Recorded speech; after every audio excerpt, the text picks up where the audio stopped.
저병의 경우 여자와 남자의 유연성, 힘이 달라서 단거리 저병 시 영법이 조금 다르던데, 예를 들면 여자는 입수킥을, 남자는 출수킥을 더 중시하는 것 등 차이나는 부분에 대해서 알 수 있을까요? 출스킥과 입스킥이 있죠. 그 다음에 또 한 가지 있어요. 크기와 강도에 따라서 네. 메이저 킥과 마이너 킥이 있어요. 그냥 두 번 다 빨리 차면 되지 않을까? 근데 체력이 안 되던데요. 그렇죠. 체력이 안 돼요. 네. 50m 같은 경우에는 그렇게 네. 해야 돼요. 네. 하지만 100m, 200m 같은 경우에는 네. 한 번의 킥은 크고 강한 킥으로 메이저 킥을 차야 되고 한 번은 좀 작고 약하게 마이너 킥을 차야 효율적인 저병이 가능해요. 근데 그거를 본인의 스타일에 맞게 나눠야 된다는 거죠, 그렇죠. 분배를. 예, 일단 출석킥에 강하고 큰 킥, 네. 그 차는 경우는 스피드에서 이득을 보지만 체력에서 손해예요. 입스킥에 메이저 킥을 찬다. 스피드에서는 살짝 손해지만 네. 체력에서는 조금 이득이 있어요. 남자 선수는 출석킥 차고 여자 선수는 입스킥을 찬다, 그렇게 말씀을 하신 것 같아요. 네. 그럼 어느 정도 방법이 있어요. 그래서 저병 200은요 선수들도 완주하기 힘든 종목이에요. 그러니까 선수들은 무조건 저병 200, 400 갈 수 있을 것 같죠? 이 영상을 보는 선수들이 아마 공감할 거예요. 저병 200 못 가는 선수들 꽤 많습니다. 억지로 가는 선수는 있어요. 네. 하지만 정상적인 폼으로 200을 완주한다는 건요 네. 진짜 힘든 거예요. 그렇죠. 현대에 와서는 네. 선수들은 거의 대부분이 출석기에 맞추려고 해요. 왜냐하면 체력은 네. 연습을 통해서 극복을 하려고 하고 네. 그다음에 스피드 향상에 초점을 맞추기 때문에 아. 여자 선수들도 출석킥에 맞추는 경향이 있긴 해요. 하지만 이것도 어느 정도는 연구물로 나눠놓은 거지 네네. 어떤 선수는 오히려 또 입석킥을 찰 때 더 스피드가 나는 경우도 있기 때문에 그게 개인차다. 하지만 네. 어느 정도는 연구물이 있다. 네. 저는 이제 생활체육인분들한테 추천을 하고 싶은 저병은 입석킥에 맞춰라. 처음에는 출석킥 할 때는 일단 손을 빠르게 빼는 거에 초점을 맞추시고 네. 그 다음에 넘어갈 때 입석킥을 네. 좀 가볍게 차는 연습을 먼저 하시는 게 더 도움이 되지 않을까. 저병 리커버리 시에 손등에 맞대어 팔을 머리 위쪽으로 붙여서 글라이딩 하는 것으로 배웠는데, 올림픽이나 선수권 영상 보면 손등을 모으지 않고 Y자로 리커버리 후 수면과 손바닥이 수평인 상태로 바로 캐치 동작을 가져가더라고요. 선수들이 하는 동작이 가슴 누르기를 빠르게 하기 위한 동작이라고 보면 될까요? 맞습니다. 가슴 누르기를 빠르게 하기 위해서 올림픽이나 그런 경기는 철저하게 속도 경기죠. 그렇죠. 내가 200m를 갔다 온 다음에 얼마큼 힘이 남아있냐가 아니라 네. 내가 그냥 몇 초 나왔냐가 제일 중요한 종목이잖아요. 그렇죠. 그렇죠. 근데 보통 저병을 배울 때요, 처음 배울 때는 11자로 손등을 이렇게 모아서 배워요. 네네. 막상 또 저병을 잘하는 사람들 보면 이걸 또 Y자로 하죠. 그래서 이 모으고 안 모으고는 어떤 차이가 있냐면요, 모으게 되면은 글라이딩이 조금 길어져요. 그런데 안 모으고 바로 Y자로 가면은 당기는 속도가 더 단축이 되죠. 네. 지난 시간에 입수킥, 출수킥 기억나세요? 네네. 강한 킥을 입수킥에 차는 선수들 보통 기회까지 모아요. 그리고 출수킥에 강한 킥을 차는 선수들은 거의 대부분이 Y자를 모으죠. 입수킥은 속도에 좀 손해가 본다. 출수킥은 속도에 이익을 본다겠죠. 네네네. 그러니까 속도 경기를 하는 선수들은 거의 대부분이 Y자로 벌려가지고 하는 경우가 상당히 많습니다. 네네. 질문자분이 정확하게 말씀하셨어요. 가슴 누르기를 빠르게 하기 위해서 벌리는 동작인 거예요. 평형, 저병, 영법 진행 시 천천히 몸이 가라앉아 있다는 느낌 없이 진행할 수 있는데, 빠른 박자로 평형을 하거나 저병을 하면 상체는 위에, 엉덩이는 아래에 가라앉아 있다는 느낌이 강하게 듭니다. 이건 타이밍의 문제일까요? 빠른 영법을 진행하는 기술이 문제일까요? 그것도 아니면 그냥 코어가 못 받쳐주는 걸까요? 선수들 영상은 아무리 봐도 엉덩이가 수면에 찰싹 붙어 있던데요. 결론부터 얘기하면요, 기술의 문제예요. 저병 같은 경우가 체력이 약해지면서 점점 지치면요, 중심이 이제 뒤로 가게 되죠. 빨리를 하든 천천히 하든 중심을 앞으로 이동시켜줘야 되는데, 천천히 할 때는 그게 되는데 빨리 할 때 안 된다. 그거는 거의 대부분이요, 천천히 할 때는 중심을 이동시킬 수 있는 충분한 시간이 있었다면은 빨리 할 때는 중심을 이동시키지 않고 다음 동작을 하기 때문에 그런 현상들이 많이 나타나요. 저병하고 평형은요, 아주 길어봤자 200m 가는 거예요.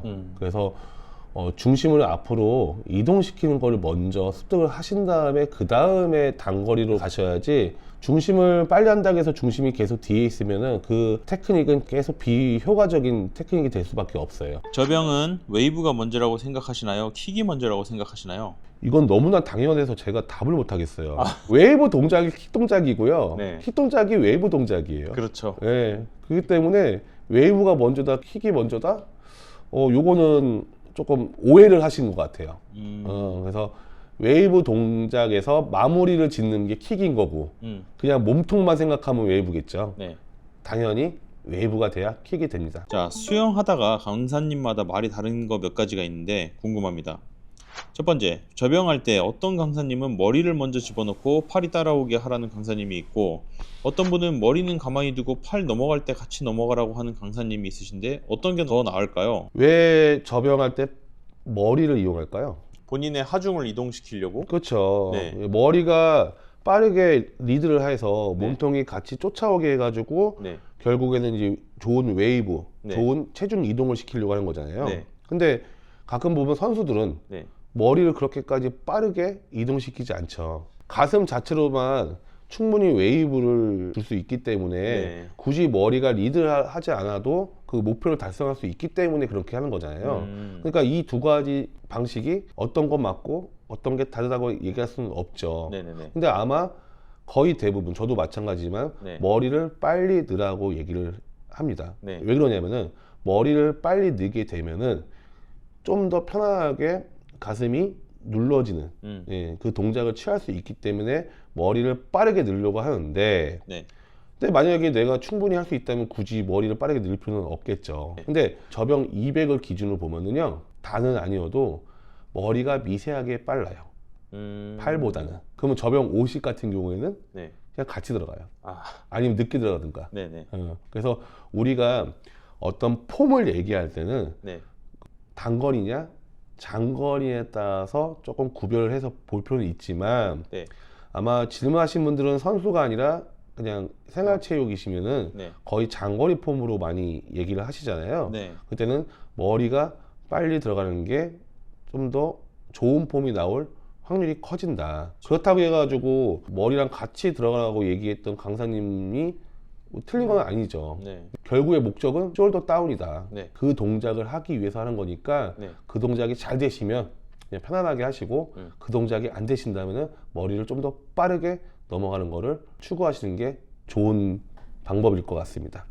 플랫 접영의 장단점에 대해 알고 싶습니다. 유연성이 부족한 사람이 플랫 접영을 구사하는 게 좋은 선택지일까요? 플랫 접영이라는 용어는 없어요. 아리랑 접영 있죠. 네. 그거하고 대비되는 개념으로 나온 거죠. 정확하게 하려면 플랫한 접영이겠죠. 물론 플랫 접영을 하기 위해서는요, 이 흉곽, 흉추, 요추의 가정성이 필요한 건 맞아요. 그게 좋다, 나쁘다 라고 얘기할 수 있는 부분은 좀 아닌 것 같아요. 몸이 상하로 움직이는 동작, 그 어드레이션이라고 얘기를 하는데, 우리가 흔히 얘기하는 단거리 종목에서는요, 어드레이션이 작을 수밖에 없어요. 그리고 200m에 가까울수록 어드레이션이 클 수밖에 없어요. 그래야 효율적으로 수영이 가능하거든요. 그러니까 질문 자체가 잘못된 거예요. 질문 그러네요. 자체가. 유연성이 부족하다고 해가지고 플랫하게 나는 이걸 선택해야지라는 선택지가 아니잖아요. 우리가 알고 있는 플랫 접영이 거의 우리가 또 해야 되는 접영인 거예요. 아리랑 접영은 그걸 조금 하지 못하는 분들한테 좀 더 쉽게 접근하게 변형시킨 방법인 거지, 그거에 대비되는 개념인 플랫 접영이 특정한 영법이라고 얘기할 수는 없어요. 제가 유추했을 때는 정상적인 접영을 말씀하시는 것 같아요. 그래서 이 정상적인 접영에서는 유연성이 부족하면 당연히 좀 힘들겠죠. 우리가 알고 있는 흉추와 요추가 기본적으로 어느 정도는 가동성이 나와야지만 가슴 누르기, 돌핀 끼기 가능한데, 그 정도가 만약에 좀 힘드시다면은 처음에는 또 아래랑으로 시작했다가 좋아지면은 여기와 대비되는 개념으로 플랫한 접영, 이렇게 가시는 게 더 좋은 방법이고, 만약에 플랫한 접영을 잘 하고 싶으시다면 일단은 웨이브 동작을 마스터를 하셔야 좀 가능하지 않을까라고 생각하시고요.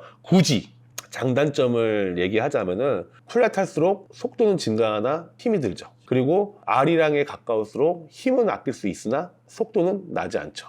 그러면 또 한 가지, 플랫한 접영 그 안에서도 그러면 어드레이션이 작으면 작을수록 단거리에 가깝고요, 크면 클수록 장거리에 가까운 거예요. 50m 접영 같은 경우에는 거의 어드레이션이 없이 가죠. 그 이유는 팔을 돌리는 속도가 더 중요하기 때문이에요. 굳이 장단점을 얘기하자면 힘이 더 든다, 단도가 더 증가할 것이다, 그렇게 답을 정리할 수 있을 것 같아요. 선수분들 보면 대다수가 입수킥 시에 엉덩이가 수면 위로 나오더라고요. 무조건 엉덩이가 수면 위로 나오는 게 좋은 접영인가요? 그리고 가슴 누르기도 필수로 해야 하는 건지 궁금합니다. 같은 맥락인데요. 반드시 나와야 되고요. 반드시 눌러야 돼요. 제가 접영하는 사람들을 볼 때 평가하는 것 중에 한 가지가 엉덩이가 어디 있냐예요. 그게 왜 그러냐면은 엉덩이가 가라앉아 있으면요, 하체 저항이 커져요. 엉덩이가 떠 있어야 네. 하체가 그대로 수면 위에서 웨이브를 타면서 앞으로 갈 텐데 네. 하체가 가라앉으면은 저항이 커져서 하체를 끌고 갈 수밖에 없어요. 그래서 항상 저는 이제 강조하는 게 어떤 동작을 하더라도 엉덩이가 최대한 수면에 가깝게 있어야 된다. 그 다음에 저병 자체가 가슴을 눌러야 할 수 있는 종목이에요. 롤링을 해야지만 자영이 가능한 것처럼 네. 가슴 누르기가 돼야 저병 평형이 가능한 종목입니다. 저병할 때 상체 띄우기 핵심은 출수킥이라고 선수들은 이야기하는데요. 자유형 발이나 킥판을 다리 사이에 끼우고 저병하면 출수킥이 제한되어 상체 띄우는 게 상당히 어렵습니다. 그래서 손으로 물을 눌러서 상체를 띄우게 되는데 출수킥만으로 상체를 띄우고 팔은 오로지 앞으로 나가게끔 풀 피니쉬를 하는 게 맞는 건지 궁금합니다. 상체 띄우기의 핵심은 출수킥이다. 이 말은 맞는 부분이 있죠. 근데 핵심이 출수킥이 아니고요. 핵심 중에 하나인 거예요. 예를 들어 우리 저병 한번 생각해 볼게요. 저병을 호흡은 앞으로 하죠. 그리고 평형과 같이 상하 움직임이 있겠죠. 이 저병이 순간적으로 호흡을 하기 위해서 뜨는 이 원리는 그거하고 좀 비교할 수 있어요. 순간적으로 속도를 내면은 보트가 앞으로 확 들리죠. 예, 그거하고 같은 메커니즘이라고 생각을 하시면 될 것 같아요. 그렇다고 해서 이 띄우기에서 따로 무슨 장치가 있나요? 그건 아니죠. 앞에 모양이 위로 이렇게 곡선 모양으로 되어 있고 그 다음에 뒤에서 모터가 있는데 모터가 순간적으로 빠르기 때문에 보트가 떠버리죠. 그거하고 조금 비슷한 거예요. 그러니까 저병의 팔 동작과 다리 동작은 앞으로 가는 전진 효과도 있지만은 뜨는 동작도 있긴 해요. 그래서 효율적인 저병은요, 뜨는 걸 최소화하고요, 앞으로 가는 거를 최대시키는 게 가장 효과적인 저병이에요. 그게 포인트예요. 팔과 다리 동작이 얼마큼 앞으로 추진력을 극대화시킬 수 있는가. 근데 동작 자체가 100% 앞으로만 추진시키진 못해요. 왜냐면은 이게 팔을 벌려서 이렇게 누르는 동작이 분명히 있기 때문에. 그런데 다리가 차면서 전진하는 힘과 뜨는 힘이 동시에 발생이 됐기 때문에 뜨겠죠. 팔도 마찬가지게. 팔도 뜨겠죠. 근데 나중에 피니쉬에서 강한 피니쉬가 된다면은 또 거기서 한 번 더 뜨는 거예요. 그래서 저병이 뜨기 위해서는요, 순간적인 힘도 필요해요. 꼭 발차기만 있는 게 아니라 손도 그런 역할을 해줘야 되는 거예요. 그래서 만약에 지금 질문을 하신 분처럼 추스킥을 차면은 뜨는데 팔을 하면 안 뜬다. 그러면 한번 피니쉬 동작이 정확하게 간결하고 빠르게 끝나는지를 한번 보셔야 돼요. 피니쉬 동작에서 느리게 진행이 된다면은 아마 뜨기는 조금 힘들 거예요. 좀 해볼 만한 연습은 따로 있나요? 아까 얘기한 출수킥 있죠. 그러니까 출수킥은 입수킥보다 더 많은 추진력 혹은 상승 효과를 가져오거든요. 그것만 포인트를 맞춰가지고요, 뭐 풀을 하면서 컬링을 하다가 순간적으로 출수킥을 차면서 내리는 동작, 예, 그렇게 그것만 반복하면서 연습도 할 수 있겠죠. 선수 애들도 이제 초보자 때 이용한 방법은 차렷하고 저형 발차기예요. 실제 저병하는 것 같은 템포로 하나요? 아니면은 이렇게 뭔가 돌핀킥에 가까운? 입수킥과 출수킥은 방법이 다르죠. 네. 예, 그 형태로 똑같죠. 그럼 좀 템포감이 있게 가는 거겠네요. 그렇죠. 추가적으로 얘기할 수 있는 거는 우리가 여기서 이제 저병을 들어갔을 때 이제 당기기 시작하면서 이 가슴이요, 같이 이렇게 열려야 좀 더 상승 효과가 있어요. 만약에 얘를 당기는데 가슴도 같이 말리면 보트가 얘기한 것처럼 이런 모양이 된 게 아니라 이런 모양이 됐기 때문에 간질 수밖에 없죠. 일반인들이 저병을 배울 때 I자로 바로 당기는 게 좋을까요? S자로 스컬하여 당기는 게 좋을까요? 요건 짧게 대답할게요. I자냐 S자냐, 그거는 저병을 Y자로 들어가냐 아니 11자로 들어가냐 다르죠. Y자로 들어가게 되면 바로 일자로 당기게 되고요, 11자 들어가면은 S자 모양이 당길 수밖에 없겠죠. 두 개가 어떤 식으로 차이가 있나요? Y자는 가슴을 누르면서 스컬하는 동작이 있죠. 이 동작이 생략이 된 거죠. 바로 입수하면서 가슴을 누르면서 입수가 되는 거고요. 11자는 여기서 11자로 모으면서 다시 Y자로 가면서 가슴이 누르게 돼요. 그 동작이 생략이 된 부분이기 때문에 바로 Y자로 들어가면은 I자로 당길 수 있는 여지가 있고요. 그 다음에 11자로 들어가면은 S자로 당길 수밖에 없죠. 여기서 I자가 되면 어떻게 되죠? 그냥 이렇게 되죠. 그렇죠. 그게 그렇게 좋은 방법은 아니거든요. 저병 단거리 할 때 선수들이 Y자로 들어가서 그냥 바로 당긴다고. 그래서 약간 스컬을 생략하더라도 어떤 한 번이라도 더 돌려주 좀 약간 스피드를 내기 위한 그런 건가요? 네, 맞습니다. 그것도 약간 성향의 차이가 있지만요. Y자가 될 때는 스컬 동작을 살짝 생략하게 되죠. 그러면 이 질문에 대한 답은 네. I자로 당기는 게 좋을지 S자로 당기는 게 좋을지가 아니고 상황에 따라서 좀 구분지어 가지고 할 수 있는 지식을 머릿속에 넣어 갖고 있는 게 포인트겠네요. 예. 근데 이제 수영이라는 것 자체가요. I자에 근접해야 돼요. 자유형도 그렇고 배영도 그렇고 접영도 마찬가지로 I자에 근접할수록 효과적인 수영이 돼요. 그러니까 수영을 잘하는 사람의 특징이 뭐냐면요. 물수업 동작이 복잡하지 않아요. 뭐 물을 뭐 잡고 이런 동작보다는 들어가서 바로 캐치 동작으로 연결돼서 당기는 동작이 가능한데 이 I자가요 사람 인체에 해부학적으로 완벽하게 나올 수가 없어요. S자로 수영을 할 수밖에 없어요. 약간이라도. 하지만 최대한 I자에 가깝게 수영을 해야지만 효과적인 수영이 가능하다 이렇게 얘기할 수 있을 것 같습니다. 특히 저병에서 과도하게 힘이 들어가고 업킥, 다운킥 둘 다 잘 안 돼요. 발이 모여서 물을 차지 못하고 물이 흩어진다 그래야 되나? 그리고 오늘 아침에 또 같이 클럽안에서 수영하시던 분이 제 저병을 이렇게 보시더니 호흡이 너무 길다. 출수한 다음에 빨리 호흡을 하고 빨리 고개를 떨어뜨려서 가슴을 눌러야 되는데 올라온 다음에 호흡을 한 번 더 하려고 하고 몸을 한 번씩 더 들더라. 그러니까 이 떨어지는 타이밍도 안 맞고 떨어질 때 힘도 많이 들어가고 이렇게 힘을 줘가지고 들어가는 느낌이 되게 많이 보인다 라고 말씀을 해주시더라고요. 이게 전반적이에요. 그러다 보니까 빨리 퍼져서 후반이 될수록 IM100 4개 하세요 하면은 마지막 3개 4개째는 막 저병 대신 자유형하고 막 일단 첫 번째가 그거죠. 저병이 힘들다. 왜 힘들까? 다른 종목은 안 그러는데 저병은 체력적으로 너무 약해서 고민이다라는 거 있는데 남들이 지적할 때는 두 가지 지적을 하신 것 같은데 발차기 찰 때 물이 안 밀린다. 네. 그리고 두 번째는 호흡이 너무 길다라고 하셨잖아요. 네. 그거부터 얘기하자면은 일단 호흡이 긴 거는요 마시지만 않고 뱉었다 마시는 동작이 추가가 됐을 수 있어요. 머리가 나왔을 때 그렇죠. 네. 그러니까 우리가 마시면서 쭉 올라와서 그 다음에 다시 머리가 들어가서 뱉어야 되는데 네. 떠 있는 동작에서 뱉었다가 마셔야 되니까 앞으로 나가는 추진력을 이용하지 않고 자꾸 위로 뜨려고 하는 추진력만 이용을 하시는 경우 이제 그런 경우일 수도 있고요. 그 다음에 또 한 가지는 발차기인데 물이 안 밀린다는 거는요 네. 거의 90% 발목 유연성이 없었어요.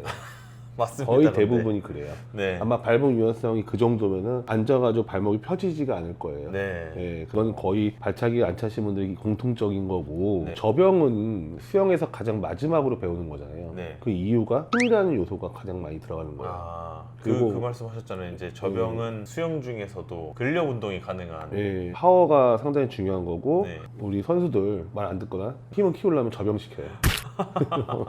저병이 그만큼 힘든 종목이도 하루에 5시간, 6시간 운동하는 애들도 저병 200m로 지구력 경쟁을 하는 거예요. 그러니까 저병이 쉬운 종목은 아니에요. 네. 예. 근데 그 쉬운 종목이 아닌 이유는 그만큼 파워라는 요소가 필요하거든요. 체력적으로 너무 약하신 분들은 조금 전에 얘기한 호흡의 문제일 수도 있지만 네. 그거보다 가장 큰 문제는 힘의 분배예요. 네. 캐치에서 피니시까지 힘을 써야죠. 네. 그리고 리커버리 할 때는 힘이 빠져야 되는데 리커버리 할 때도 힘, 피니시 할 때도 힘을 줬다 뺐다가 안 되고 힘만 계속 주고 있으니까는 남들 저병하는 것보다 곱하기 2로 힘을 쓰고 있는 거예요. 근데 예. 이거 공감하시는 분들 많을걸요. 저병 리커버리 할 때 힘을 빼야 되고 캐치 풀을 할 때 힘을 줘야 된다라고 말씀하셨잖아요. 이거 다 그렇게 생각하시지 않나요? 저병 리커버리 때 힘을 어떻게 빼요? 그럼 어떻게 빼요? 어떻게 빼요? 힘이 안 빠질 거려? 네, 저는 솔직히 말씀드리면 오히려 리커버리 때 힘이 더 많이 쓰여요. 그러니까 이거를 저 방법을 모르겠어요. 근데 그거는 힘을 못 빼는 경우는요 네. 충분한 추진력이 없는 경우예요. 그쵸. 네, 네. 이게 왜 그러냐면은 그냥 힘 빼라 못 빼요. 당연히. 네. 왜냐하면은 피니시가 됐으면 몸이 약간 대각선으로 날아가고 있는 중이에요. 네. 그렇죠? 네. 날아가고 있는 중에 리커버리를 하게 되면 힘을 빼서 네. 올 수 있는데 네. 이 날아가다가 금방 떨어질 것 같은데 언제 힘을 빼고 있어요. 빨리 와야지 앞으로. 네. 그래야 뭔가 저병처럼 할 수 있는 거죠. 네. 근데 그것 때문에 힘을 못 빼는 거거든요. 네. 한마디로 저병에서 힘을 빼라 그거는 추진력이 더 세야지만 할 수 있는 거예요. 또 한 가지는 뭐냐면은 우리가 팔을 이렇게 밀고 있다가 한쪽 팔을 빼면은 네. 얘가 툭 가죠. 네. 예, 그런 것처럼 피니시가 된 다음에 마지막에 물 받고 나왔을 때 네. 자기 어깨 옆에까지는요 네네. 그런 반동으로 와야 반동을 돼요. 이용해서, 네. 네, 힘으로 오는 게 아니라 반동으로 와야 되는데 끝까지 피니시를 하지 못하니까 네. 피니시 끝나고 다시 얘를 힘으로 끌어올려야 돼요. 그런 경우 때문에 힘을 빼지 못하는 경우가 많죠. 그러니까 한마디로 피니시가 좋아야 돼요. 피니시가 좋아야 힘을 뺄 수도 있는 거예요. 네. 근데 피니시가 안 좋고 채공 시간이 낮은데 거기서 힘을 빼라? 당연히 못 빼죠. 지금 코치님 말을 분석해 보자면 발목 유연성이 안 나오고 그것 때문에 물밀기도 잘 안 되고 물밀기가 잘 안 되니까 채공 시간도 많지 못하고 그 과정에서 이제 들숨과 날숨을 같이 하려고 하니까 거기에서도 어떤 충분한 산소 공급이 안 되고 캐치 풀 동작에서 피니시가 끝까지 안 되다 보니까 리커버리 할 때도 힘이 많이 들어간다. 그쵸. 지금 이렇게 말씀을 해주셨잖아요. 그러니까 어떻게 보면 지금 총체적 난국인데 다 교정을 해야겠지만 네. 우선적으로 원포인트로 요거 먼저 해봐라 라고 할 만한 게 있을까요? 피니시 동작을 끝까지 하는 거야. 아, 거의 대부분이 오다가 옆으로 빠지거든요. 네. 이게 빠지는 이유가 여러 가지 있겠죠. 물을 쭉 오다가 여기서 더 이상 내가 밀지 못할 정도의 무게감 때문에 옆으로 빠지는 분도 있고 네. 아니면 그냥 처음부터 이게 맞는지 알고 하시는 분도 있는데 네. 일단 첫 번째가 뭐냐면 물을 끝까지 밀어서 네. 이 마지막에 미는 동작에서 몸이 살짝 뜰 수 있을 정도의 손바닥의 압력을 느끼셔야 되는 거예요. 네. 그게 먼저 돼야 리커버리가 조금 편하게 올 수 있는데 네. 근데 저병은요 아무리 편하게도 힘들어요.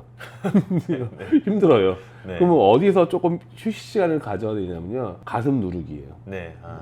숄더 다운이라고 하는 그 동작에서 네. 좀 더 힘을 모으고 있다가 또 다시 가야 되는데 그 동작이 없죠. 그럼 계속 돌려야 되는 거예요. 그렇죠. 그러면 또 힘이 들 수밖에 없죠. 저병 약간 초보 때는 아리랑으로 하라고 하잖아요. 이게 같은 맥락이네요. 가슴 누르는 게 어쨌든 그 동작을 말하는 거잖아요. 네. 그때 길게 들어가서 그때를 약간 회복 시간으로 그쵸. 삼고 다시 출소하고 이러라는 말씀이시네요. 네. 예를 들어서 핀을 끼고 만약에 필요하다면 스노클까지 끼고 팔 동작만 한다. 끝까지 피니시하고 리커버리 한 여기까지는 힘 빼고 반동으로 오는 거를 네. 연습을 한다. 그쵸. 라고 했을 때 이게 유의미하게 나 요 정도 연습하면 됐어 라고 연습을 하려면 어느 정도 연습을 해야 될까요? 피니시 동작 때문에 호흡을 할 수 있을 정도 뜰 수 있으면요. 그러니까 이제 스노클 없이 피니시만으로 이제 채공 시간을 했을 때 내가 25m까지는 무난하게 갈 수 있다라는 그 호흡 패턴이 나오는 그쵸. 데까지. 여기서 시작해가지고 처음에 가슴 눌렀다가 당기기 시작할 거 아니에요. 네. 이 동작 때문에 호흡이 가능한 거죠. 호흡을 들어 마시고 내가 팔 신경 쓰지 말고 머리로 바로 들어갈 수 있는 동작이 가능하면은 나머지도 이제 가능해지는 확률이 높아지는 거죠. 피니시라는 거는 어디까지를 얘기하는 걸까요? 팔을 기준으로 했을 때 네. 엉덩이 위쪽까지인가요? 평형 제외한 나머지 종목 피니시는 손이 물 밖으로 빠져나오는 지점까지. 네. 근데 대부분 물속에서 끝내요. 힘드니까. 네, 물속에서 끝내기 때문에 끝까지 얘가 리커버리가 반동으로 오지를 못하는 거예요. 네. 우리가 흔히 얘기하는 공짜 수영을 좀 해야 되는데 네. 자유형도 끝까지 피니시를 하다 보면 반동으로 오게 돼요. 근데 끝까지 피니시를 못하게 되면 여기서 힘을 쓰면서 와야 된단 그렇죠. 말이에요. 예, 네. 그래서 힘을 빼는 게 오히려 역설적으로 강한 피니시에서 나올 수도 있는 거예요. 또 한 가지는 테크닉적인 요인도 하나 있어요. 네. 예를 들어서 저병에서 힘이 안 빠지는 이유 그 중에서 한 가지는 피니시의 반동 말고도 여기서 오는데 너무 수면에서 높게 오려고 해요. 최대한 낮게 와야 돼요. 그것도 어려운 게 또 너무 낮으면 물이 다 걸리거든요. 물이 걸릴 정도는 아니어도 네. 최대한 낮게 와야 되지. 여기서 가슴이 어차피 저병은 일자잖아요. 네. 일자인데 팔을 내 어깨보다 더 높게 올라가면 그냥 힘이 들어가요. 네. 이 동작 자체가 힘이 들어가요. 그냥 내가 자연스럽게 그냥 힘 빼고 모을 수 있는 범위 있죠. 네. 그 범위에서 와야지만 좀 더 힘을 뺄 수 있는 테크닉을 갖출 수 있다. 네. 근데 결국에는 피니시가 좀 강해서 채공 시간을 좀 많이 가져가야 힘을 뺄 수 있는 부분이 있고. 알겠습니다. 대한민국 모든 저포자분들 화이팅입니다. 예. 저병과 평형 몸통 동작의 가장 기초적인 연습 추천. 또 저병과 평형 어떻게 보면은 자유형과 배형과 다르게 소위 말해서 단축이라고 하나요? 배꼽 부분에서 이제 가로로 요 라인을 이용하는 영법이잖아요. 그렇죠. 영법을 만약에 두 가지로 나누면 장축과 단축이 있죠. 네. 장축은 배형하고 자유형을 얘기하는 거고 단축은 저병하고 평형을 얘기하는 거예요. 그렇죠. 자유형하고 배형의 기본 움직임은 로링이에요. 로테이션. 네. 근데 그렇다면은 저병하고 평형 같은 경우는 앞 뒤로 움직이는 어드레이션이라고 하죠. 네네. 예, 그 동작인데 지금 이 질문을 제가 쫙 모아 보니까 전체적으로 여러 가지 질문이 섞여 있었지만은 단축에서 가장 근본이 되는 움직임이 어디냐는 거죠. 평형에서는 바디 어드레이션도 있어야 되고 호흡도 해야 되고 호흡 후에 글라이딩도 해야 되고 네. 엉덩이도 엉덩이도 올라야 되고 발차기를 찬 다음에 올려야 되고 저병은 가슴 누르기도 있고 그 다음에 저병 킥도 있고 그렇죠. 이런 동작이 가능하게 하는 기본 움직임은 흉추와 요추의 움직임이에요. 그러니까 흉추와 요추의 움직임이 나와야 네. 나머지 동작들 저병킥이 가능해지고요. 네. 그 다음에 평형할 때 호흡한 다음에 글라이딩이 가능해지고 네네. 저병 가슴 누르기가 가능해지는 거예요. 체중 이동도 가능해지는 거고. 네. 그러니까 흉추와 요추의 움직임이 기본적인 움직임인데 네네. 이거가 움직이지 않으면 가슴 누르기 할 때는 가슴 누르기 연습을 계속 반복적으로 할 수밖에 없고 저병킥은 또 저병 발차기 나름대로 그럼 저병 발차기하고 가슴 누르기하고 연결을 시켜야 될 거 아니에요. 네. 근데 요추하고 흉추가 경직돼 있으면 연결을 시키지 못하죠. 흉추와 요추를 부드럽게 예. 이렇게 할 수 있는 게 어떻게 보면 연습으로 교정하기 굉장히 힘든 부분 아닌가요? 네, 힘들어요. 네. 네, 힘든 부분이어서 네. 제가 오늘 얘기하는 거는 수영 연법을 연습하는 게 아니라 그 움직임을 연습하는 방법이에요. 예, 평형하고 저병에서 바디 웨이브 네. 그런 동작이 안 되시는 분들은 먼저 이 동작이 되는지 한번 체크 한번 해보시는 게 네. 되고 그 다음에 그 동작이 잘 되려면은 기본적으로 이 동작을 먼저 연습하시고 하시면 훨씬 부드럽고요. 실질적으로 이 동작이 되면요 저병 발차기를 또 금방 배우세요. 이 동작을 제가 간단하게 설명하면요 네. 동작은 아주 간단해요. 첫 번째는 힙판을 잡고요 무릎을 절대 굽히지 말고요 엉덩이만 들었다 놨다 엉덩이를 들었다 놨다 할 때 가슴하고 팔이 움직이지 않게 힙판으로 고정시키고 그런 다음에 해주시면은 이 움직임이 나오는지 안 오는지 체크가 가능해요. 보통 보면은 엉덩이가 왔다 갔다 하면서 같이 상체가 움직이시는 분들이 있어요. 그런 분들은 어떻게 될까? 저병 발차기 찰 때든 수영할 때든 다 영향을 미친다는 얘기예요. 그래서 요추와 흉추의 움직임을 먼저 연습을 하시는 거예요. 이 네. 동작은 절대로 영법을 배우는 동작이 아니고 네. 앞으로 가려고 하는 동작이 아니에요. 네네. 예, 그래서 앞으로 안 가도 되고요. 제자리에서 해도 되고 근데 이 동작이 나오기 시작하면 내가 무릎을 굽히지 않아도요 발등에 압력이 조금씩 느껴져요. 네. 저병 발차기 하듯이 네네. 절대 무릎을 굽혀서 하지 마시고 오직 요추와 흉추로만 그러니까 골반과 요 부분만 움직여서 엉덩이를 들었다 놨다 하시는 동작을 반복하신 다음에 요게 조금 됐다 싶으면 이 동작의 크기를 좀 더 증가시키는 거예요. 네. 이때 제일 중요한 거는 가슴이에요. 절대 가슴이 같이 움직이면 안 돼요. 왜냐면은 엉덩이를 들었는데 가슴이 같이 내려가면 그냥 허리 접기가 된 거지. 절대로 요추 움직임, 흉추 움직임을 연습한 건 아니잖아요. 더 정확하게 얘기하면은 골반과 흉추의 움직임이에요. 네. 그 부분이 움직이면서 가야 되는데 네. 그 부분의 움직임을 활용하려면 절대로 무릎 굽히지 말고 네. 가슴 움직이지 말고 특히 팔 움직이지 말고 네. 근데 좀 더 큰 웨이브를 연습을 할 때는 가슴까지는 허용을 하되 절대 팔이 움직이면 안 돼요. 큰 움직임을 하다 보면은 가슴의 뒤에는 흉추 운동이 더 되겠죠? 근데 팔까지 같이 움직여버리면은 흉추 움직임을 연습을 할 수가 없는 거예요. 작은 움직임은 골반의 움직임을 먼저 연습하고 큰 움직임은 흉추를 이제 움직임을 연습하는 거거든요. 그러니까 절대로 팔이 움직이면 안 돼요. 예. 킥판이나 이런 걸로 고정해놓고 해도 상관없나요? 힙판을 고정을 시키고 해야 돼요. 시키고. 물론 이제 네. 어느 정도 움직임을 내가 컨트롤할 줄 아는 사람들은 킥판 없이도 컨트롤 하는데 네. 처음 하시는 분들은 무조건 킥판을 잡고 최대한 팔을 고정시키고 이 움직임을 먼저 연습하시고 그 다음에 저병 발차기 그 다음에 뭐 웨이브를 배우신다면 좀 더 쉽게 배우고요. 근데 제가 장담하고 얘기하는데 이 움직임 연습하죠. 네. 그러면 저병 발차기 하루 만에 끝나요. 진짜요? 예. 당장 해봐야겠는데요? 하루 만에 끝난다는 기준은 저병 발차기의 형태를 배우는 거예요. 그러니까 이 움직임 연습하죠? 그럼 저병 발차기 정말 금방 끝나요. 알겠습니다. 네. 네. 당장 내일 네. 아침 한번 해보겠습니다. 저병할 때 고관절을 기준으로 몸이 기역자로 살짝 꺾이는 것 같습니다. 이건 선천적인 거라 고치기 힘든 걸까요? 이번에 싱가포르 마스터즈 대회 준비 중인데 영상 보시고 피드백 주시면 정말 감사하겠습니다. 아니에요. 괜찮아요. 전혀 문제가 될 정도로 꺾이지는 않고 네. 허벅지 업킥이 조금 부족한 게 있고 한 가지 눈에 보이는 게 뭐냐면은 밀면서 몸이 이렇게 앞으로 가야 되잖아요. 네. 그때 살짝 밑으로 가는 동작이 있거든요. 네. 좀 더 앞으로 더 전진시키기만 한다면은 충분히 더 좋아질 수도 있고요. 마지막에 피니시 하이엘보 세울 때 있잖아요. 그때 팔꿈치가 살짝 무너지거든요. 예, 그대로 잡은 다음에 밀지 않고 잡고 무너져서 밀죠. 그렇죠. 일단 첫 번째 하이엘보에서 팔꿈치가 떨어진다. 팔꿈치가 떨어지는 것만 고치셔도 되고요. 기역자 되는 거 괜찮아요. 본인한테는 기역자 된다고 들지만 가슴 누르기를 잘하고 계시는 영상이에요. 예, 그래서 별 문제는 없으실 것 같아요. 알겠습니다.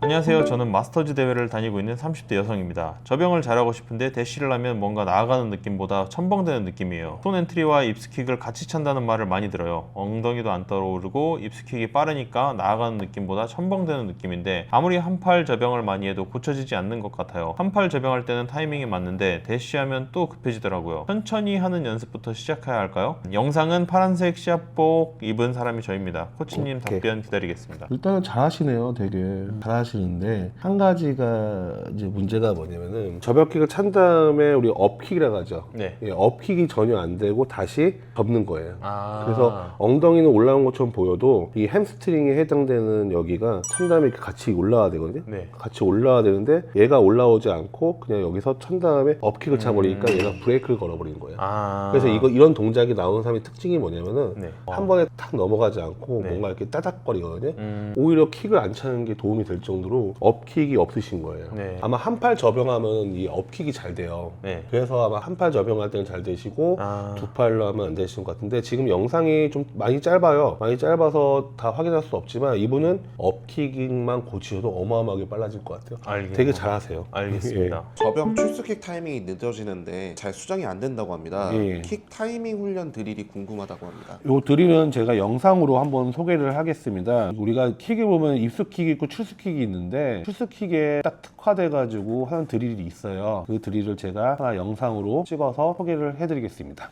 40대 중반 수영 6개월 차 신입입니다. 요즘 저병 발차기를 배우기 시작했는데 가슴 누르기라는 걸 하는데 특별한 요령이 있는 걸까요? 가슴 누르기가 뭔지 이해는 되는데 물속에서 그 동작 수행이 안 됩니다. 어떻게 연습하면 가슴 누르기를 잘할 수 있는 걸까요? 요거를 제가 가슴 누르기 안 되면 뭐 흉곽의 유연성이 나쁘다 그런 측면에서 얘기하지 말고 일단은 가슴 누르기를 도와주는 동작들이 있어요. 그 동작이 저병 발차기예요. 지난번에 제가 자형 발차기 설명할 때 무릎을 먼저 내리고 그다음에 공간이 생기면 그걸 차면서 올린다고 했어요. 그쵸? 업킥이 중요하다겠는데 저병도 마찬가지예요. 저병은 자유형보다는 좀 더 깊게 무릎이 내려가거든요. 그럼 공간을 좀 더 많이 형성이 돼요. 그 자형하고 똑같은 메커니즘인데 공간을 만든 다음에 차면서 무릎이 동시에 올라가거든요. 이 동시에 올라가는 이 업킥 때문에 가슴 누르기가 되는 거예요. 자유형은 이 골반의 높이에 맞게 업킥이 되지만은 저병은 골반보다 높은 곳까지 업킥이 되면 자연스럽게 가슴 누르기가 도움이 됩니다. 무조건 이 동작이 돼서 가슴 누르기가 되는 게 아니라 골반보다 더 높은 곳으로 업히게 한다는 느낌으로 가시면 좀 더 가슴 누르기가 수월하게 되실 거예요. 선수 애들도 이 동작을 못하는 애들 되게 많아요. 저도 지금 지도하면서 저병 선수들한테 가장 많이 잔소리하는 게 이 부분이에요. 상당히 기초적이기도 하지만은 선수 애들도 실수를 많이 하는 부분인데 이 부분이 가장 중요해요. 그래서 이 부분을 연습을 조금 하시면 도움이 되지 않을까 싶습니다. 수영 6년 차입니다. 성장 속도가 워낙 느려서 이제야 조금씩 자유형, 저병 물잡기, 저병 가슴 누르기 같은 게 어떤 느낌인지 알 것 같아요. 사람마다 다르겠지만 보통은 얼마 정도 했을 때 물잡기, 가슴 누르기, 저병이 편한 느낌이 몸에 체득이 되나요? 조금 전에 질문도 얼마나 해야 라고 하는데 너무 케이스 바이 케이스예요. 주 1회 하냐, 주 2회 하냐, 주 3회 하냐 또는 본인이 갖고 있는 유연성이나 근력에 따라 다르기 때문에 얼마나는 답이 없는 것 같아요. 누구한테는 1년 걸릴 수 있고 누구한테는 하루 만에 끝나거든요. 그렇기 때문에 얼마나 내가 의도적으로 생각하면서 운동을 하냐에 따라서 기간은 단축됩니다. 자주 들어가서 의도적인 연습을 해야지만 내가 그 기간을 빠르게 갈 수 있는 거지, 자주 들어가도 내가 생각하지 않고 연습한다면 오래 걸릴 것이고 아무리 생각을 많이 해도 자주 들어가지 않는다면 또 시간이 오래 걸리겠죠. 그러니까 요거는 답은 3개월, 2개월 뭐 그렇게 얘기할 수는 없을 것 같아요. 제가 돌핀킥 하나 가르쳐도 누구한테는 10년 걸리고요, 누구한테는 하루 만에 끝나요. 그거는 케이스 바이 케이스이기 때문에 답은 요 정도 할 수 있을 것 같습니다. 저병 동작과 관련해서 몇 가지 궁금한 점이 있습니다. 호흡할 때 몸이 전반적으로 앞으로 나가는 느낌이 아니라 고개를 위로 드는 느낌이 들면서 속도가 많이 죽는 것 같습니다. 저병 동작에서 물 밖으로 나올 때, 들어갈 때 머리와 시선의 방향은 어떻게 위치해야 하는지 알고 싶습니다. 그리고 출수킥을 찰 때 발이 물 밖으로 너무 많이 나와서 물보라만 튀고 앞으로 추진력을 잘 만들어내지 못하는 듯한 느낌이 드는데 이를 어떻게 해결할 수 있을지 알고 싶습니다. 쉽습니다. 마지막으로 50m 단거리 스프린트를 할 때 스트로크가 빨라지면서 가슴 누르기 동작이 잘 되지 않는 것 같은데 스트로크 속도를 줄이면서 가슴 누르기를 하는 것이 기록 단축에 더 효과적일지 궁금합니다. 첫 번째는 접영 동작에 대해서 호흡할 때 전반적으로 고개를 위로 든다는 느낌이 든다는 생각이시고, 그 다음에 접영 동작에서 물 밖으로 나올 때 시선 방향을 어떻게 위치하는지 알고 싶습니다 라고 했을 때 시선과 머리인데요. 일단 앞으로 나가면서 고개가 들려야 되는 건 맞죠, 접영이. 하지만은 내가 느낌이 위로 든다는 느낌은 고개가 문제가 아니고요, 이 손이 문제가 있을 수 있어요. 얘를 이렇게 미는 동작이 아니라 그냥 누를 수도 있는 거거든요. 그러니까 그거가 있는지 한번 체크를 한번 해보셔야 되고요. 그 다음에 시선은요, 접영에서 시선은 다양해요. 정면을 볼 수도 있고 45도를 볼 수도 있어요. 하지만 접영에서 완전 밑에 보지는 않아요. 45도든 앞에는 상관은 없지만 그래서 45도로 추천드려요. 왜냐면 그게 가장 일반적이고요. 호흡할 때 때로 정면을 보기도 해요. 근데 거의 대부분이 정면을 많이 보거든요. 그러니까 시선이 하나에 꽂히는 게 아니라요, 호흡할 때는 앞을 봤다가 살짝 밑에 봤다가 움직이는 게 거의 일반적인 움직임이에요. 그래서 시선은 접영할 때 중요한 포인트는 아니에요. 45도든 정면이든 상관이 없습니다. 그리고 또 한 가지, 출수킥 나올 때죠, 물보라가 튄다는 거예요. 그냥 제가 이 글만 봐서 예상할 때는 출수킥이라는 거는 아무래도 물속에서 이게 호흡이 되면서 이렇게 눌러지는 거거든요. 그러면 물보라가 친다는 얘기는 물속을 눌러주지 않고 물 밖에서만 찬다는 얘기거든요. 그러니까 이런 경우는 거의 대부분이 충분히 물속으로 눌러주지 않기 때문에 발생하는 경우가 일반적이거든요. 또 네 번째는 50m 단거리 스프린트 할 때 스트로크가 빨라지면서 가슴 누르기 동작이 잘 되지 않는 것 같은데 스트로크를 줄이면서 가슴 누르기를 하면 기록 단축이 더 효과적일까요? 라고 하는 거죠. 우리 수영 기록을 결정하는 요인 중에 이 세 가지만 얘기하면요, 스트로크 카운터, 스트로크 템포, 즉 레이트라고 하는데 손이 돌아가는 속도, 그 다음에 한 번에 나가는 거리를 얘기하거든요. 그러니까 기록을 줄인다고 해가지고 팔만 빨리 돌린다고 해서 기록을 줄이는 것도 아니고요, 또 아무리 테크닉이 좋아도 팔이 돌리는 속도가 느리면 기록이 줄이지가 않죠. 이 두 가지, 테크닉과 팔이 돌아가는 속도가 서로 어느 정도 가장 효율적인 상관관계가 있을 거예요. 그걸 찾아야 되는데 무조건 이럴 때 가슴을 누르면 더 빨라진다고 얘기는 못하죠. 왜냐면 가슴을 누르면서 한 번에 나가는 거리는 길어지더라도 팔이 전체적으로 돌아가는 속도가 느리면 전체적인 기록은 안 나오죠. 하지만 가슴을 충분히 누르면서도 팔 한 바퀴가 돌아가는 그 속도를 유지할 수 있다면 기록은 빨라지죠. 근데 가슴도 누르고 팔도 똑같이 돌렸는데 나가는 거리가 비슷하면은 그것도 또 똑같은 거예요. 그러니까 한 가지 요인만 줄이면 기록이 주는 게 아니고요, 이 여러 가지가 같이 섞여 있어야 되거든요. 그래서 코치들은요, 어떤 요인을 줄일까 생각을 많이 해요. 그래서 기록을 줄일 때 저 선수한테 팔을 속도를 좀 증가시켜서 기록을 줄일 건지, 아니면 한 번에 나가는 거리가 짧기 때문에 그 연습을 통해서 기록을 줄일 것인지 좀 판단을 많이 하거든요. 그래서 이번 하시는 질문에 제가 답할 수 있는 거는, 가슴을 눌러서 한 번에 나가는 거리가 더 길어지면서 팔 돌리는 속도를 유지할 수 있으면 기록이 빨라져요. 그렇게 생각하시면 될 것 같습니다. 5년 전 중급까지 강습받고 최근 다시 5개월간 기초부터 강습받았는데요. 고대하던 접영을 배우게 되었는데 아직도 출수 타이밍이 어려운 것 같아요. 접영 초보에게 조언 부탁드려요. 킥과 손 타이밍을 말씀하시는 거죠. 안 차도 돼요. 접영을 가장 배우기 힘들게 만드는 요인 중에 한 가지가 너무 정확한 출수 타이밍을 요구하기 때문이거든요. 출수 타이밍 안 맞추고요, 그냥 출수킥을 생략하는 방법에서 시작해도 돼요. 처음에 그렇게 시작하다가 나중에 좀 접영을 좀 여유 있게 할 수 있죠. 그때 가서 출수킥 타이밍을 맞춰도 상관없어요. 생각보다 정석으로 배우는 방식이 되게 어려운 방식이 될 수도 있거든요. 물론 사람마다 달라요. 출수킥이 있어야 수영을 잘하는 건 맞아요. 근데 출수킥을 대충 아니면은 약하게 차도요, 충분히 접영이 가능하거든요. 그러니까 만약에 타이밍에 진짜 스트레스 받는다 그러면 출수킥 안 차면서 해도 괜찮습니다. 오히려 출수킥을 안 차면서 접영이 편안하게 하시는 분들 상당히 많아요. 차야 되는 건 맞지만 어렵다면은 한 번쯤은 생략하고 도전해보세요. 그러면 아마 좀 더 접영이 쉬워질 것 같아요. 아까 앞 질문에서 킥 훈련은 하는 게 좋다라고 이제 네. 말씀을 하셨잖아요. 네. 근데 이제 여기는 또 출수킥은 좀 어려우면은 생략을 해도 된다라고 네. 말씀을 해주셨고, 그럼 이 앞에서 말씀하신 킥 훈련과 출수킥 훈련은 다른 방법으로 진행하는 그렇죠. 거예요? 왜냐면 킥을 따로 연습할 거냐, 아니면 수영할 때 손과 팔 타이밍을 맞추는 킥이냐, 아하. 네, 그 차이점이죠. 접영 킥을 따로 별도로 연습한다면 많이 하는 게 좋겠죠. 근데 만약에 손과 다리의 타이밍 때문에 고생을 하신다면은 저병에서는 킥을 생략해서 하는 방법도 하나의 방법이 될 수 있다는 거죠. 아하, 예. 이해했습니다. 예. 선생님께서 저병 출석킥 참에서 나왔다가 연결하게끔 들어가라고 하시는데 저는 잘 안 들어가집니다. 어떻게 하면 잘 들어가질까요? 다른 분들은 저랑 똑같이 배우는데 저만 잘 안 들어가지는 것 같아요. 저병 연결 방법 좀 알려주세요. 너무 많죠. 근데 어떤 상황인지를 또 맨날 하는 얘기죠. 제가 질문을 통해서 항상 볼 때마다 맨날 하는 얘기지만 어떤 상황인지 모르니까 정확하게 얘기를 할 수는 없겠지만은 저병이 나와서 들어갈 때 다시 웨이브를 할 때 핵심적인 움직임은 어디서 시작이 될까요? 예측 한번 해보세요. 몸이 이렇게 움직여야 돼요. 네, 그쵸. 머리고 다리예요. 이런 동작을 취할 때 제일 시작이 되는 지점. 허리, 코어.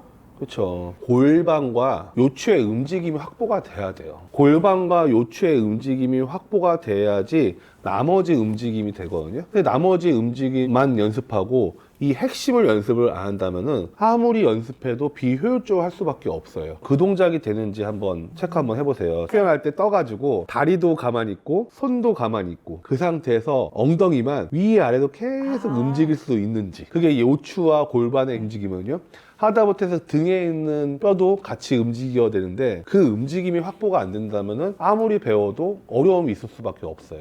그래서 어떤 상황인지는 제가 잘 모르겠지만 저병을 연결한다는 거는 웨이브를 한다는 얘기예요. 웨이브가 잘 되려면은 골반과 요추의 움직임이 확보가 되는지를 체크를 해야 돼요. 이거는 저병뿐만 아니라 평형도 마찬가지예요. 평형과 저병의 이 연결, 웨이브가 되려면은 먼저 요추, 골반 움직임이 확보가 되어야 합니다.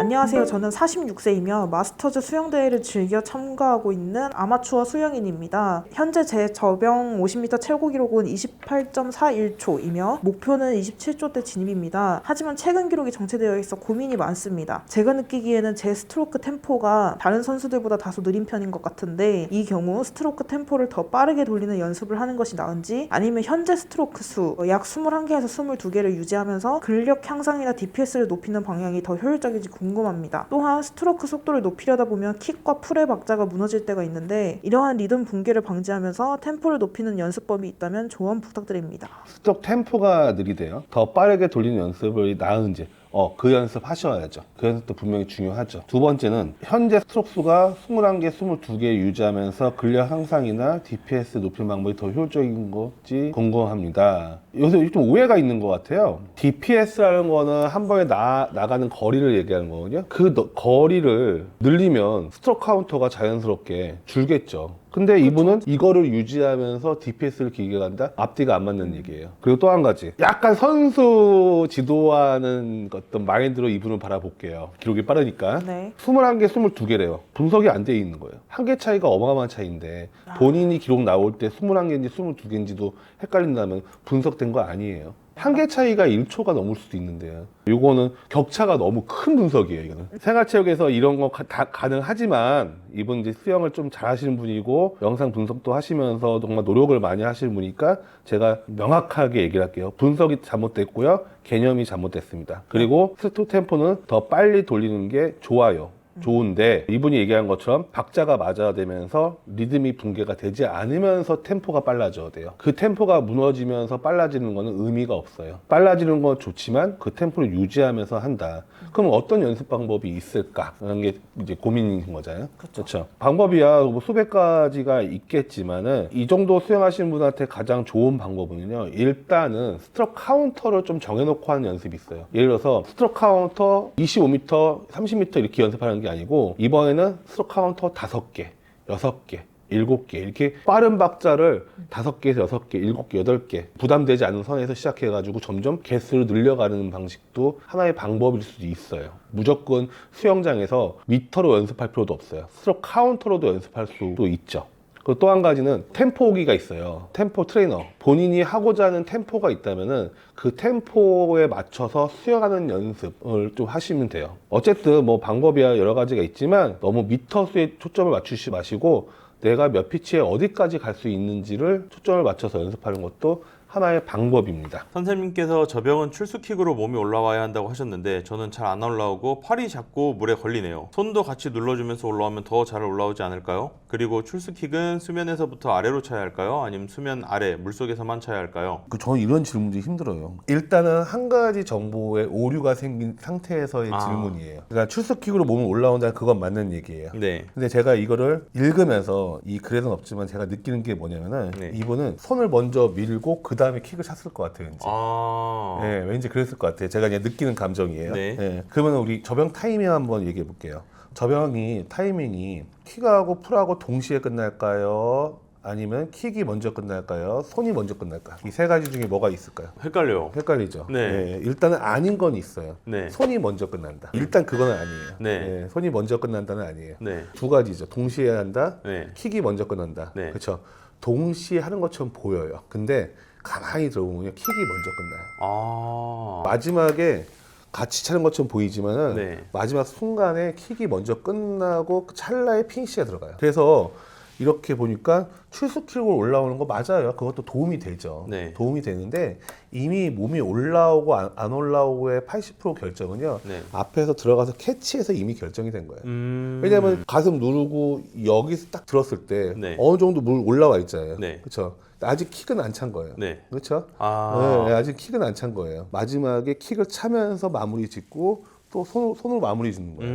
네, 그거를 슬로우 비디오로 봐야지만 보이거든요. 네. 그러니까 저희 같은 사람들 보이죠. 선수들도 가끔 거기서 그 타이밍에서 실수를 많이 해가지고 저희들이 그걸 교정해 주는 거예요. 네, 그런 것들을. 네, 그러니까 일단 손 어느 정도 떠야죠. 뜨고 그다음에 킥으로 마무리하면서 피니시가 들어간다. 네. 그러니까 질문하고 좀 다른 답변일 수 있지만은 네. 저는 이 질문은 이렇게 답을 할게요. 네, 알겠습니다. 숨 찰 때 저병하면 꼭 물을 흡입하는데 아니더라도 저병 출발 전 오늘은 물 먹지 말아야지 마음을 먹고 출발하는데 어느 순간 꼭 한 번은 물을 흡입하게 됩니다.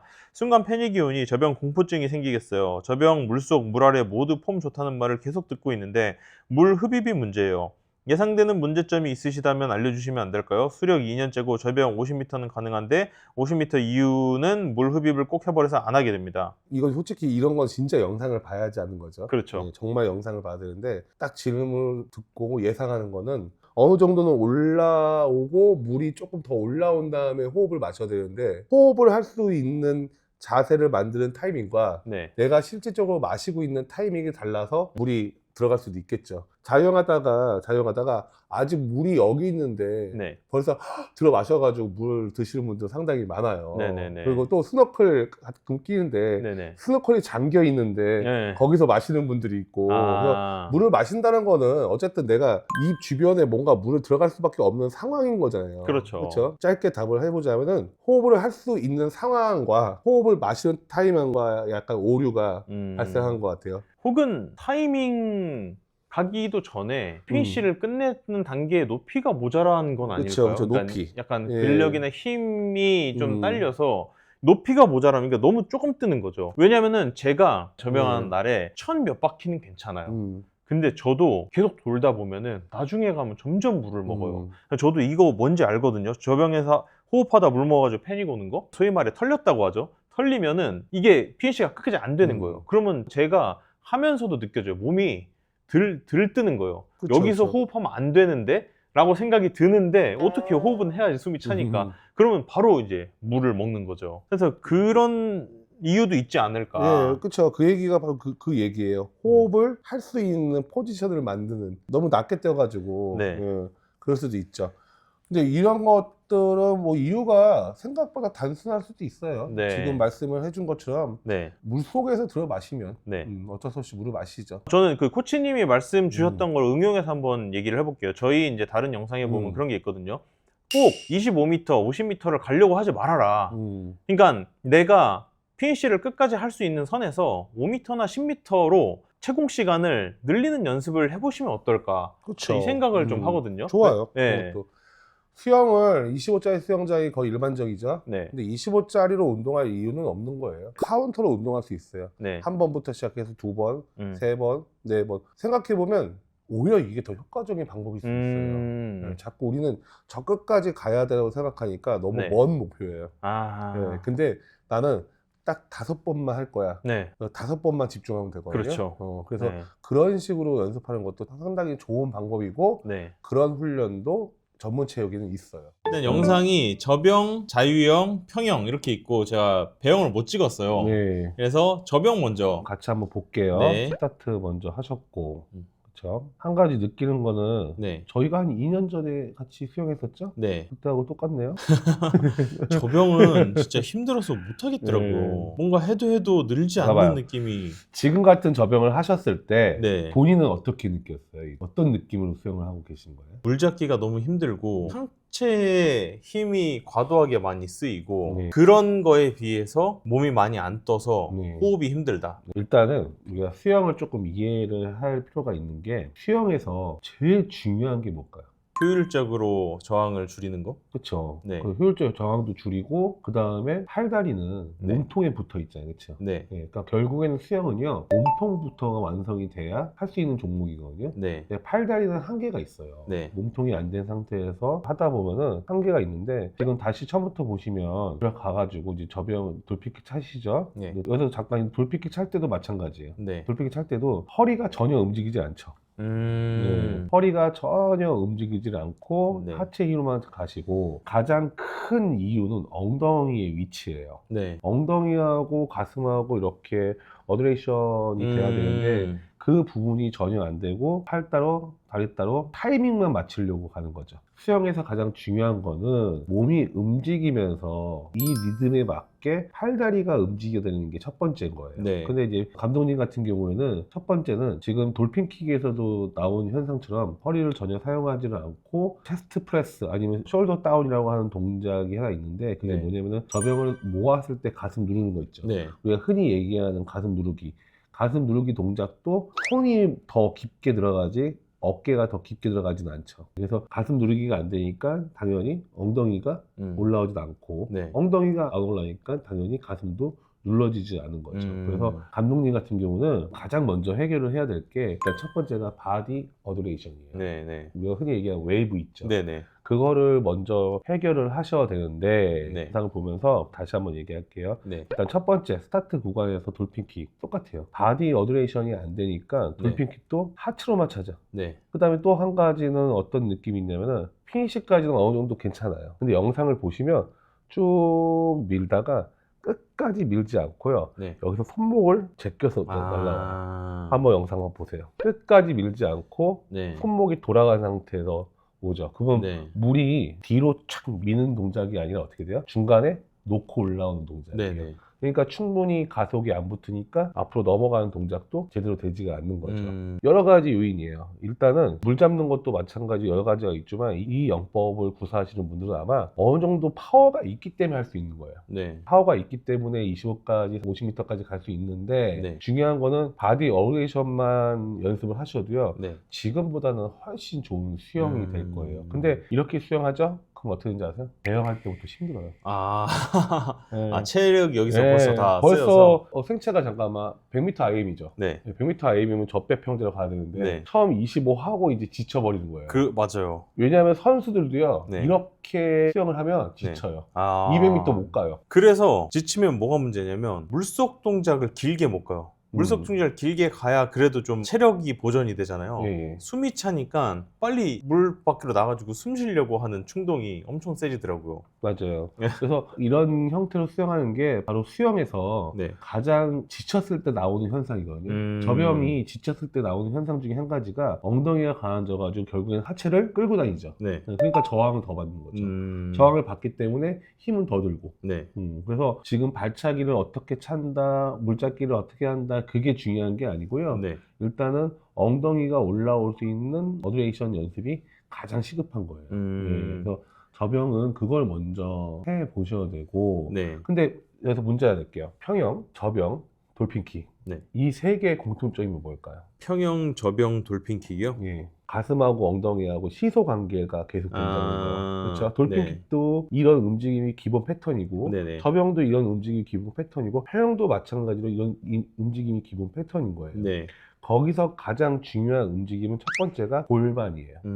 골반이 전면 경사가 이루어진다고 하죠. 골반이 네. 돌아간다고 하죠. 네. 그러니까 엉덩이가 들리는 이 요추와 골반이 얼마큼 잘 움직이냐. 네. 두 번째 중요한 움직임은 뭐냐면 가슴이에요. 흉추가 얼마큼 눌러줄 수 있냐. 네. 그래서 골반과 흉추가 시소처럼 움직였을 때. 근데 이제 감독님 같은 경우에는 이 움직임이 없는 거예요. 그래서 돌핀킥과 접영과 평형을 하실 때는요, 가장 먼저 이 움직임을 확보를 해야지만 그 움직임이 나올 수가 있는 겁니다. 그러면 궁금한 게 있는데 제가 사실 요즘에 돌핀킥이나 자명 연습을 좀 계속 하고 있거든요. 네. 이거는 뭐 저의 신체적인 문제인지 뭔지 모르겠는데 자고 아침에 일어나면은 허리가 굉장히 아파요. 네. 그 허리가 되게 아픈 상태에서 바로 눈 뜨자마자 수영을 가거든요. 그러면 제가 자유형을 하잖아요. 네. 자유형을 하면은 몸이 휘어져 있는 느낌으로 네. 1500을 돌고 나면은 허리가 너무 아픈 거예요. 음. 근데 이 접영도 약간 마찬가지로 자유형이 끝나고 자명 연습이나 돌피킹 연습을 하면은 그때는 접영 때보다는 어쨌든 요 웨이브에 좀 더 집중을 할 수 있으니까 네. 엉덩이를 들었다가 가슴을 눌렀다가 이거를 하려고 노력을 하거든요. 네. 근데 이렇게 소위 말해서 허리가 좀 굽혀질 때 있잖아요. 네. 이때 허리가 너무 아픈 거예요. 접영에서도 이게 되려면 허리가 좀 펴졌다가 굽었다가 펴졌다가 굽었다가 하는 게 있어야 되잖아요. 그렇죠. 이 부분이 약간 통증 때문에 멈춤멈춤 하는 게 있거든요.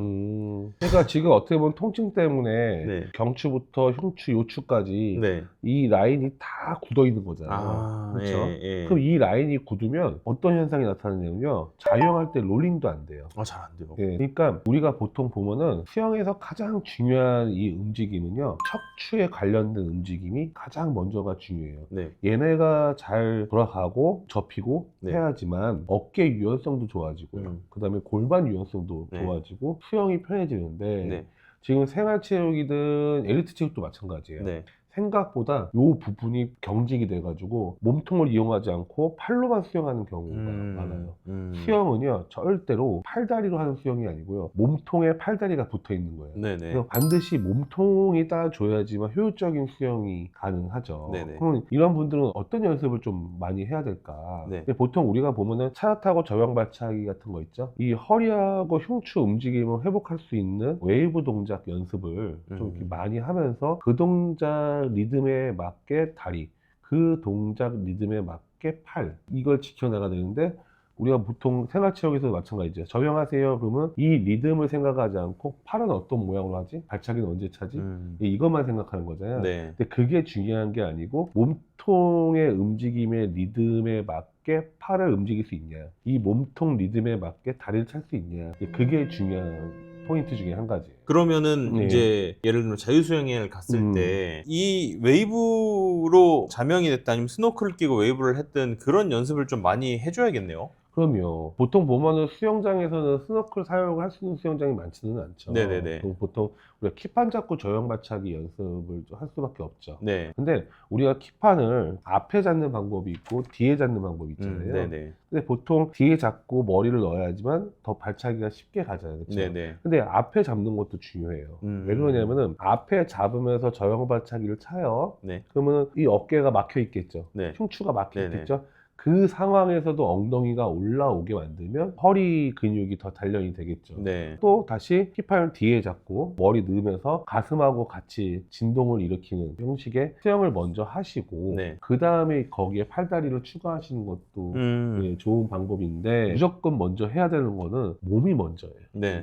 그래서 항상 접영 연습할 때는 바로 접영하지 마시고 네. 힙판 잡고 발차기 연습인데 네. 이 발차기가 어디서 시작이 돼야 되냐, 몸의 진동에서 발목으로 전달이 돼야 돼요. 힘이. 네. 근데 거의 대부분이 어떻게 하죠? 발만. 그렇죠. 무릎을 굽혀서 그 네. 진동을 만들어내려고 하죠. 네. 그게 아니라 몸의 진동을 이용해서 그 모양을 만들려고 하셔야 돼요. 네. 그래야 좀 더 편안하고 좋은 웨이브가 나올 수가 있습니다. 힙판 잡고 발차기 찰 때도 네. 한 가지 꼭 중요한 점이 그거예요. 방금 전에 얘기한 무릎을 굽혀서 웨이브를 만들어내면 안 돼요.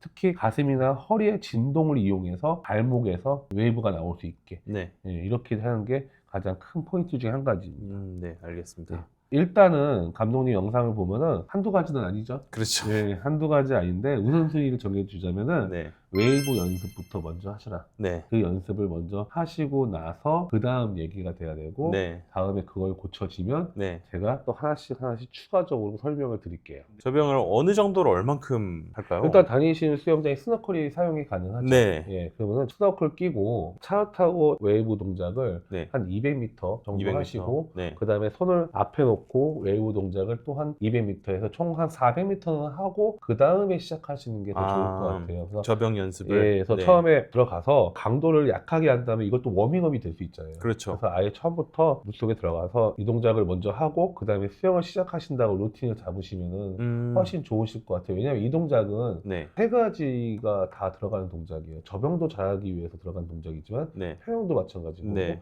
돌핀킥도 마찬가지인 거예요. 네네. 예, 그래서 이 세 가지 이점이 있기 때문에 음. 항상 이렇게 루틴을 잡으시면은 훨씬 더 좋을 것 같습니다. 그러면은 시작 웜업을 돌핀킥 400m 네. 연습하는 걸로 해가지고 한번 해보도록 예, 하겠습니다. 그렇게 네. 하시고 바로 끝나시면 안 되고 그 다음부터 운동 시작하시고 그 다음부터 바로 이제 저병에서 그 느낌 그대로 좀 바디웨이브를 가져가기 위해서 좀 계속 노력을 하도록 그렇게 한번 해보도록 하겠습니다.